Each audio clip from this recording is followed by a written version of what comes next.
Hello everyone, I'm Xiaogang. Let's continue looking at the next part. We just looked at the size of this element. Let's first see how to access this element. Actually, we use this operator. This operator has actually been overloaded. After overloading it, we can get this element. Note that when you get this element, there's a little piece of knowledge here. We can do it like this. We will do it this way and demonstrate it for you. We will now attach it directly. Here, we continue writing our method. We call it index.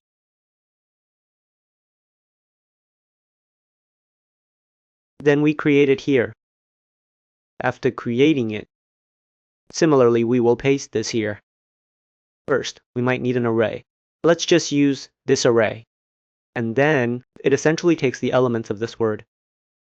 And we want to enable this. Copy the element to this spot. We can do something like this. Do something like this. Do it like this. We're here. We'll go this way.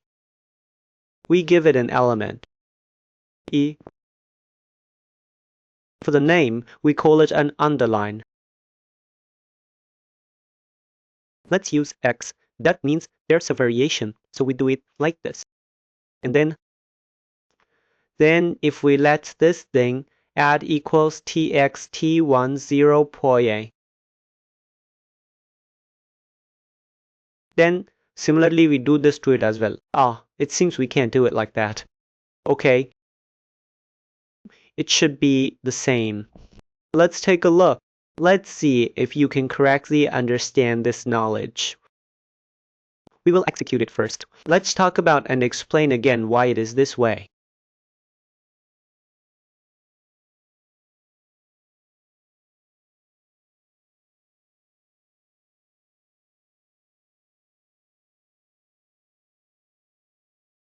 Okay, we arrived here.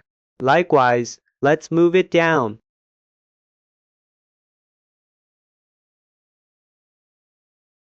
For this part, take a look. Let's check if the name has changed. The name is this. Can we unlock it? If it can't be retrieved here, then can you compile it? Then we might need to restart it. I'll restart it on my end. Okay, we changed the name. The previous name had some strange issues. Cannot be retrieved. Let's change it to an index array. Then it is the index array. Then this situation is usually related to blueprint. Maybe it's a compilation issue here. Maybe there are some file issues in the middle or something like that. Generally, if you clean the project or rebuild it, this should generally resolve the issue. We generally won't investigate that further. Okay, we will launch it now. It's here. Still the old three things brought life into a house. Then our first element equals word. It is the second one. This element, which represents 1, it is word, right? Then we add 10 to it. It now becomes word plus 10. But look at this host of ours. It's still word. Still word. Let's take it again. Look, it's still word. But if we add it like this, you will find that this array becomes word. What does this mean? This means we take the elements in this array that are set to 1. Copy it to our variable elemental1. Then we take the variable element alone and calculate output it based on the previous 10. Then assign it back to itself. So actually this section, the memory region where it is located, this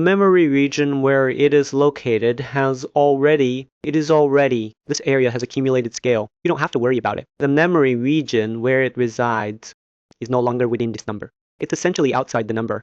Another floating element. This one relies on an alias. This alias points to this state arrays, this one that is this memory region of the element. So we perform a modification on it. There are no complete problems. So there are no problems with this area. Let's continue looking here. Look down. Then when we check the index, there will be a boundary. We previously demonstrated that your index is less than 0. All greater than the arrays, when it will result in a boundary, leading to an invalid problem. Then we can use to query the container with the index to determine if this container is normal. So we will implement it here. We call this place index array is required. Okay, let's attach it like this. It didn't stick. Attach one like this. Similarly, we need this array. Then it's obvious that our UN trend is, it is definitely out of bounds. So 0, 1, 2, 3. We have a total of 4 elements. So the following ones probably won't work. So ours actually only goes up to 4. Then let's just complete it over here.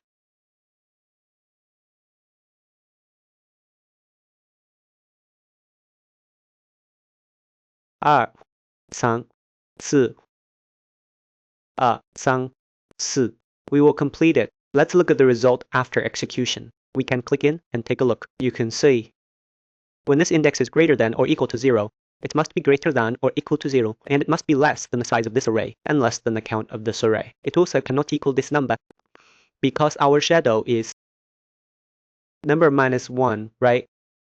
This spot. Let's execute it now. At this point, for it. This is wrong. The description in this sentence is wrong. You cannot use greater than or equal to number. Then let's execute it here. Because when you look at this, it seems complete. There might be some translation errors in the official documentation. Okay, so we will execute this part.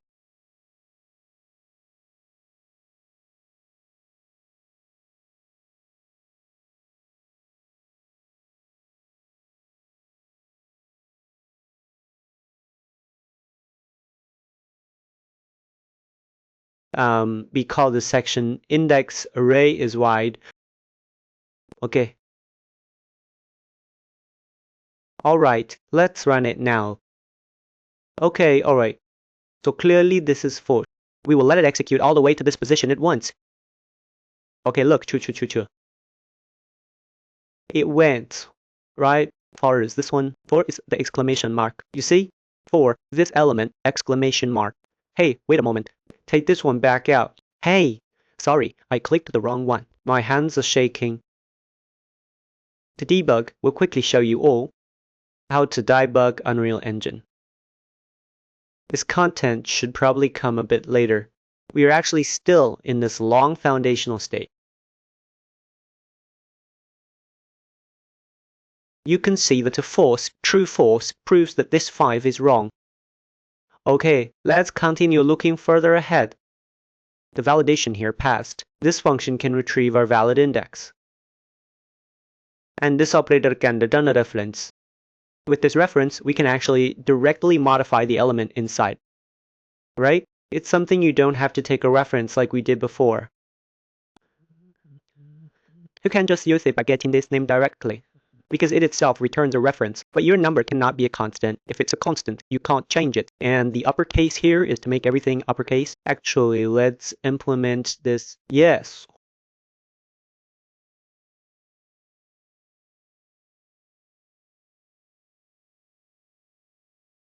We'll call this spot the upper part.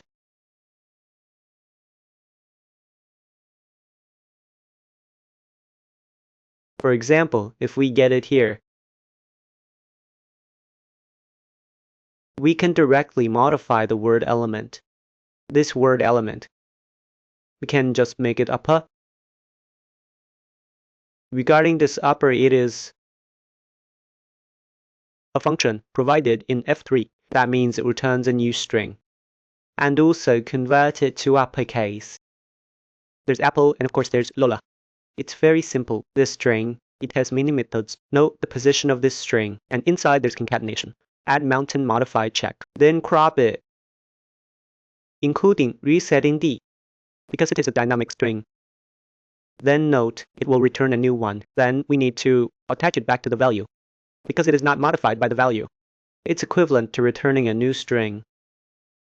Then this way we can get an uppercase quality with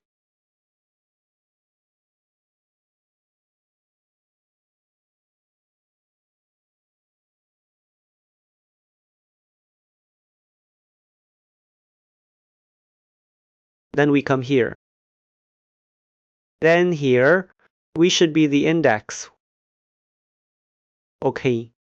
Then cut out this one. Do we have endpoint? We have endpoints. We execute them directly. Okay, our numbers are like this now. Hello world. We execute one step. We press F10 to execute one step. Look at hello world here.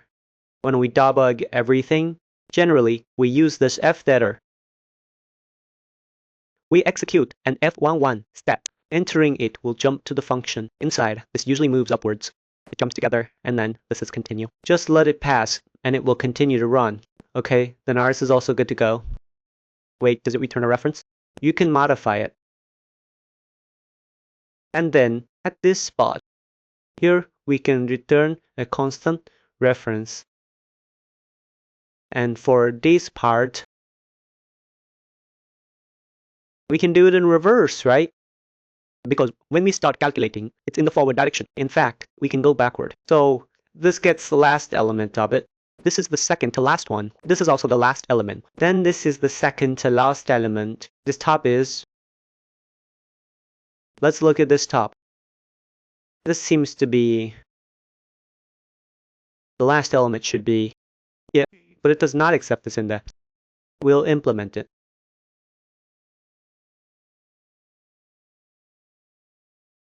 Let's call it latest.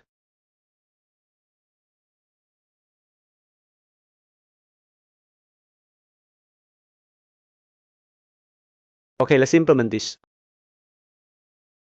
Same thing, paste it over here. Copy this section of code.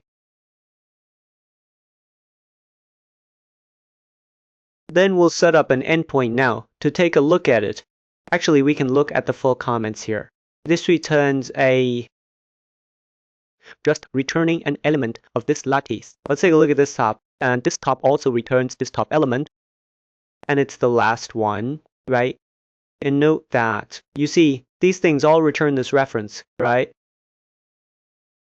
You can directly modify it. But when we plug things into this spot, we didn't use a reference connection. So this spot actually generates new data. So please note this difference. Let's trace a segment to see the results of the run.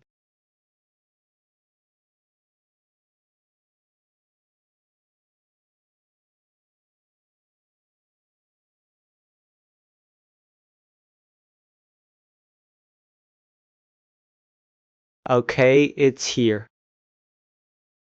Next.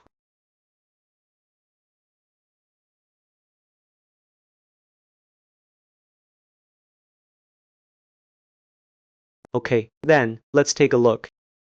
Oh, the light spot came in. Then we can see this is our exclamation mark. No problem. And this is also an exclamation mark because 0 is actually the newest one. Then this moves backward tomorrow. And as for this, actually, if it is enough, we put it over there. Then what should we do at this point? We execute it one more time. Put too much in. It usually gets complicated at this point.